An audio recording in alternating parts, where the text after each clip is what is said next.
Welcome to the Deep Dive channel. Ever wondered, what really makes a difference between people who crumble under pressure and those who seem to somehow rise even stronger? Today, we're going beyond, simple positive thinking.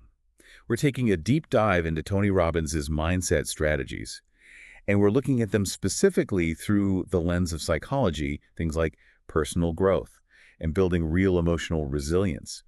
It's about understanding how we can maybe fundamentally shift how we experience challenges. It really is a fascinating intersection. Sometimes that word mindset can feel a bit, superficial, can it? Yeah. Especially when you're facing real hardship. But when we actually look at it psychologically, we see it's much more profound. It's not a way to just bypass pain. Right. It's more like a crucial tool set for navigating through it effectively. Exactly. And recognizing that our thoughts, they actually have a tangible impact, right, on our nervous system, signaling safety or maybe threat. Yeah, shaping our responses. Totally. So we're really talking about a fundamental mechanism for creating inner security and finding emotional freedom. And hey, if this kind of exploration sounds interesting to you, please do consider subscribing, maybe leave a comment. We'd genuinely love to hear your thoughts on this. So this brings us quite naturally to what Robbins calls our inner blueprint, which is, this largely subconscious map of beliefs we've built up from all our past experiences. Okay, so psychologically speaking, where do these blueprints usually form? Is it early on? Yeah, often the groundwork is laid way back in early childhood. Experiences like inconsistent caregiving, emotional neglect, even chronic criticism, or unstable environments, abuse. These things can really imprint core beliefs about our value, our worth, how the world works. Which leads straight to those really deep-seated limiting beliefs we hear so often, like, I'm only valuable if I'm useful, or, If I speak up, I'll be rejected. yeah, or nothing I do is ever good enough. They can feel so absolute. Yeah, exactly. And they act like filters, don't they? Coloring how we see new situations, often just reinforcing the very limitations we believe we have. But here's the really hopeful part, the key insight. While these blueprints feel really solid, they aren't actually set in stone. Robbins' work, and this aligns really well with psychological principles, emphasizes that we can actively reshape them. We can reevaluate the meaning we give to past events. Like he says, it's not the events of our lives that shape us, but our beliefs about what those events mean. That idea of reevaluating meaning, it feels very connected to cognitive behavioral therapy, CBT, right?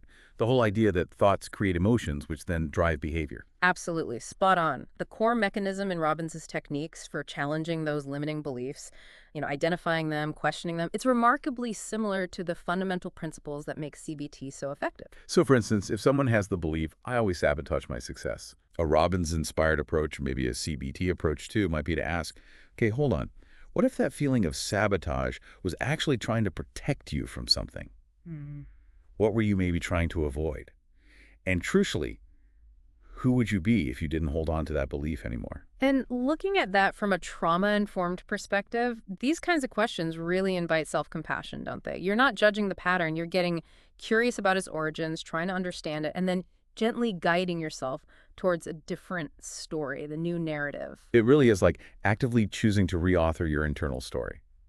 You acknowledge the past, yeah, but you don't let it keep dictating your present and future. Precisely. And another huge piece Robbins emphasizes is the connection between our physical state, our physiology, and our mental and emotional state. It's about tapping into the body's wisdom. Okay, how does that link up with what we understand in psychology? Oh, it aligns beautifully. Think about somatic psychology or polyvagal theory. Essentially, they tell us our nervous system is constantly scanning for safety cues, reacting physically. Emotions aren't just in our heads, they live in the body.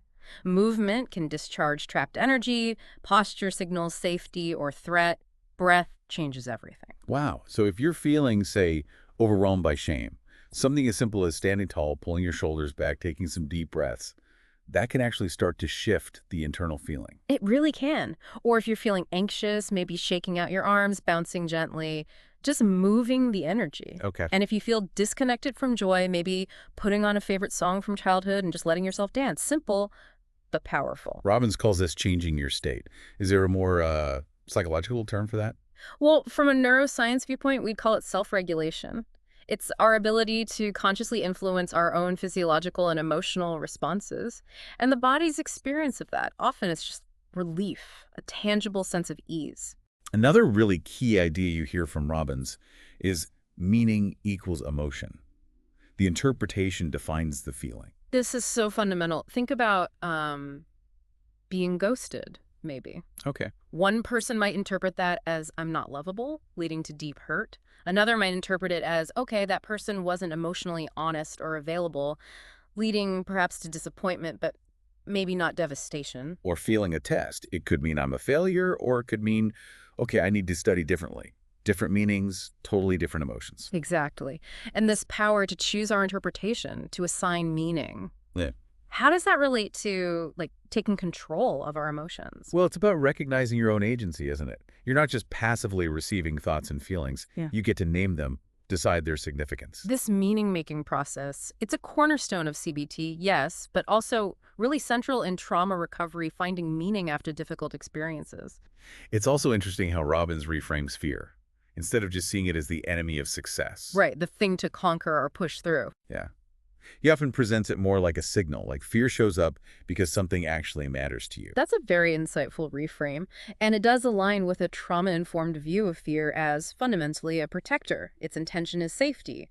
But, and this is important, when fear is constantly in the driver's seat, it absolutely limits our growth and potential. Okay, so the invitation isn't necessarily to be fearless, but maybe to listen to the fear, to understand it might be pointing towards, like what's on the edge of your comfort zone where growth happens. Exactly that. Robbins talks about using leverage, taking controlled, empowering action into the fear. So instead of trying to eliminate the fear of, say, speaking your truth, you might ask, what will it cost me long term if I stay silent? Versus, what freedom might I find if I speak, even if it's scary? Seeing fear maybe as a doorway, not always just a stop sign. Potentially, yes. Yeah. And the language we use, both internally, our self-talk, and externally, that plays a huge role in shaping our emotional reality, too.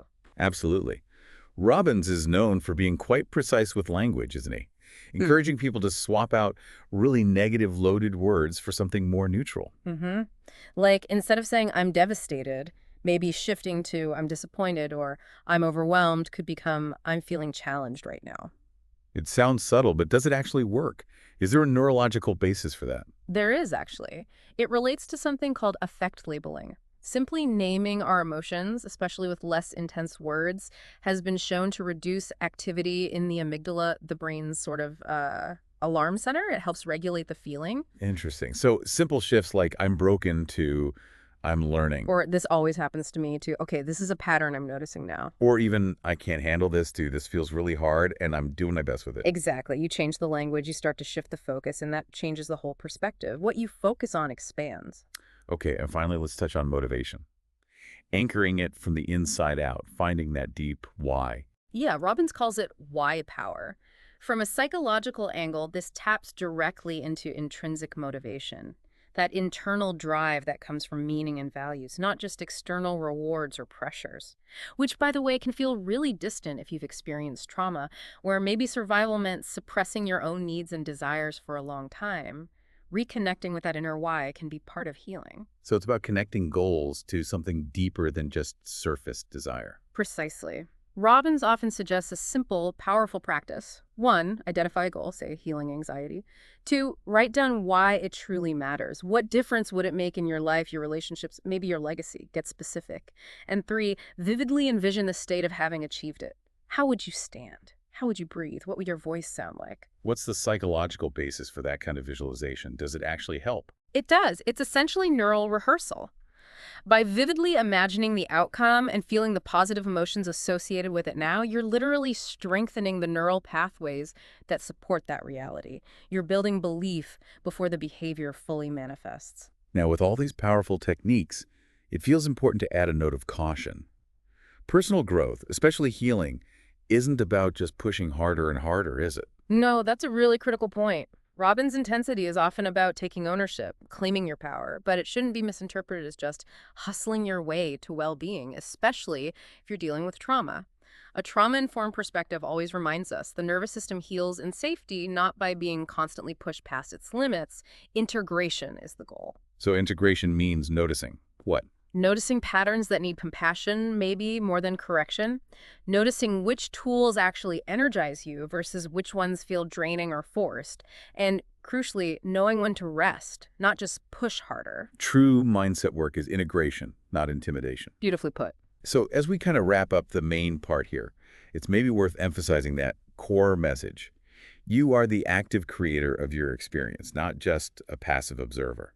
And this isn't just motivational fluff, right? It links directly to neuroplasticity. Exactly. Our brains are constantly changing, rewiring based on repetition, attention, and emotion. When you intentionally challenge a limiting belief, you're literally carving out new neural pathways. When you choose intentional movement, you shift your internal chemistry. And when you practice kinder self-talk, you create an internal environment of safety. So mindset work, in this deeper sense, isn't about denying pain or difficulty. It's about choosing how you meet it. And remembering your power to return to your center, your resourcefulness, even when things feel really tough. We've covered so much ground. Maybe we can touch on a few common questions people might have. Sure, sounds good. Okay, first one. Can trauma survivors actually use Tony Robbins' methods safely, given the intensity sometimes associated with him? Yes, absolutely, but with mindful adaptation. The key is to start slow. Really prioritize regulating your nervous system first. Maybe focus on the somatic tools, the gentle reframing, and always, always pair it with self-compassion. Doing this alongside therapy can be incredibly beneficial too. It's about adapting the tools, not forcing yourself into a mold. Good point. What's the main difference, would you say, between this kind of mindset work and traditional therapy? That's a great question. You could think of it like this. Therapy often helps heal the deep roots of issues, maybe exploring past experiences in depth. Mindset work is often more focused on tending the garden in the present, managing current thought patterns, beliefs, and behaviors. They really complement each other beautifully. Okay, what if someone tries reframing a belief, like we discussed, but it just doesn't stick, it doesn't feel true right away? Totally normal. Actually, expect that. Reframing isn't a one-shot deal. It requires repetition, consistency, and importantly, the nervous system needs to feel safe enough to even allow a new, more positive belief to land. If you're in survival mode, reframing might feel impossible. So patience and safety first. Makes sense. And we touched on physiology. How exactly does our physical state impact our emotions? Well, it's a constant feedback loop. Your body sends signals to your brain about your state, tense muscles, signal threat, open posture signals safety. So by consciously changing your physiology, your posture, your breath, movement, you can directly influence those signals and therefore your emotional state. Right. The mind-body connection isn't just a concept, it's literal. Very literal, yes. Is motivation always necessary to start healing or making changes? Do you always have to feel motivated? Oh, that's a good one. No, absolutely not. Sometimes healing starts simply with permission. Permission to rest, permission to feel what you feel, permission to not know the answers. Stillness can be incredibly powerful. Motivation might come later, or it might not be the main driver. Okay, last one. How can someone integrate these kinds of tools without feeling completely overwhelmed by it all? Start small, really small. Pick just one thing that resonates. Maybe a breathing technique, maybe challenging one specific thought pattern, maybe just standing taller for a minute. Try it gently. See how it feels in your body. Let your body, your system, guide the pace. Healing needs honesty and self-compassion, not hurry. Great advice. So just to summarize then, Tony Robbins' mindset strategies, when you look at them closely, offer this really powerful framework for reclaiming emotional power. Yeah, by reframing beliefs, understanding that mind-body link, using language consciously. And when you integrate these ideas with insights from psychology, CBT, somatic work, trauma awareness, they become really practical tools for transformation. Tools that can be genuinely empowering and healing. And maybe the most important thing is you don't need to be fearless or already fixed to start.